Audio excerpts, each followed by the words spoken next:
Hi friends, good morning. এখন বাজে ঘড়িতে 7:30। আমি সকালবেলা ঘুম থেকে উঠে একটু চিয়া সিড খেয়ে গরম জলের সাথে গিয়েছিলাম মর্নিং ওয়াক করে আমি এই বাড়িতে আসলাম।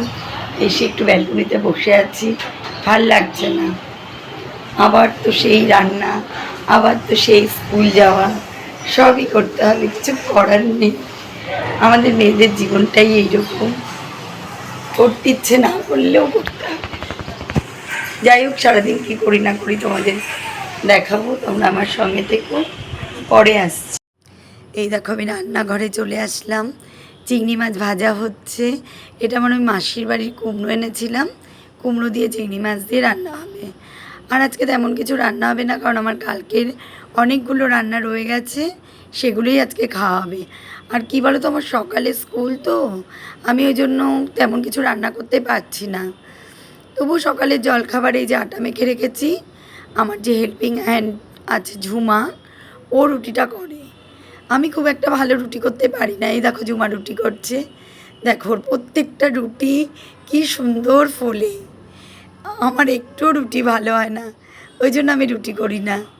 এই রুটির সাথে খাওয়ার জন্য দেখো আমি করেছিলাম ডিমের ভুজিয়া, আর আম ছিল। এই যে দেখো, আম কাটা আছে, এটা দিয়ে আমাদের সকালের ব্রেকফাস্ট কমপ্লিট হবে।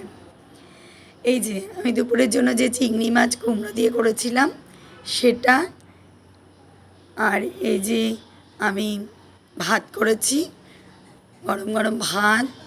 আর এটা ওই কালকের মাটন ছিল, সেটা গরম করে রেখেছিলাম। এই যে দেখো, আমি স্কুল চলে যাচ্ছি। আমার হাজব্যান্ড আমাকে দিয়ে আসে রোজ স্কুলে। এই যে স্কুল করে আমি চলে গেছিলাম আমার স্কুল কলিগ বিনাদির বাড়িতে।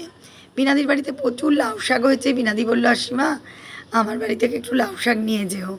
তাই চলে আসলাম বিনাদির বাড়িতে লাউ শাক নিতে।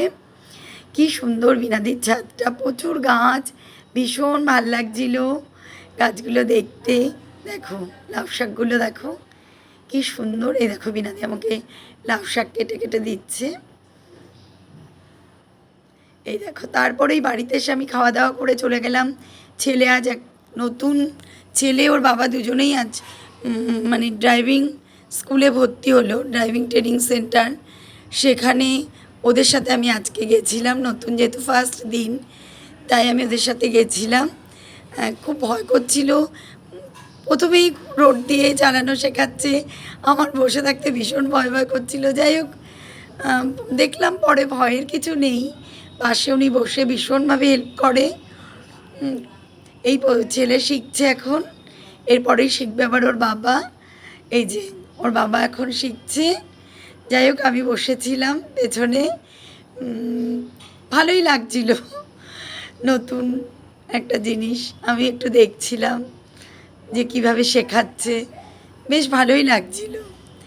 তারপরে ওখান থেকে আমরা এই কাজটা কমপ্লিট করে দেখলাম অনেকটা বেশ বিকেল বিকেল আছে। তা আমরা অনেক দিন ধরে ভাবছিলাম যে একটা টিভি কিনবো আর একটা ওয়াশিং মেশিন কিনবো। তা চলে আসলাম আমরা আমাদের রথতলা গ্রেট স্টানে। যেহেতু অনেকটা বেলা ছিল, এই যে গ্রেট স্টানে আমরা তিনজনেই চলে এসেছি। এসে আমরা একটা টিভি আর একটা ওয়াশিং মেশিন পছন্দ করে এই ওদের সাথে বসে রিসেপশানে বসে আমরা কথা বলছিলাম। এই যে এই ওয়াশিং মেশিনটা আমরা নিয়েছি, এটা হচ্ছে 9 লিটারের, খুব ভালো, বেশ। আমি তোমাদের বাড়িতে যেদিন আমাকে রবিবার দিন ডেলিভারি দেবে, এটা স্যামসংয়ের, রোববার ডেলিভারি দেবে, আমি সেদিন ভালো করে দেখাবো। এই যে গ্রিড স্ট্যান্ডটা আমাদের রথতলার, খুব ভালো, খুব বড়। আর এই যে আমার ছেলে আরও কিছু দেখছিল, মা তোমার এটা লাগবে, আমি বললাম না না আমার এগুলো আছে। যাই হোক, আমরা দুজনেই অনেক কিছু বসে বসে ঘুরে ঘুরে সব একটু দেখছিলাম। আর ওর বাবা ওই যে ওখানে যে কাগজপত্রগুলো রেডি করতে হচ্ছিল সেগুলো বসে বসে করছিল, অনেকটা টাইম লেগেছে। আর এই যে এই টিভিটা আমরা নিয়েছি, এটা সোনি 42 ইঞ্চি, খুব ভালো বললো। জানি না, বাড়িতে নিয়ে যাওয়ার পর তোমাদের ভালো করে দেখাবো। হ্যাঁ, এই ওখান থেকে আমাদের কাজ মিটিয়ে, এই যেটা হচ্ছে আমার এক বান্ধবী আছে ব্যাঙ্গালোরে থাকে, শিবানী, ওর দেওর হয়, তা ও আমাদেরকে খুব হেল্প করে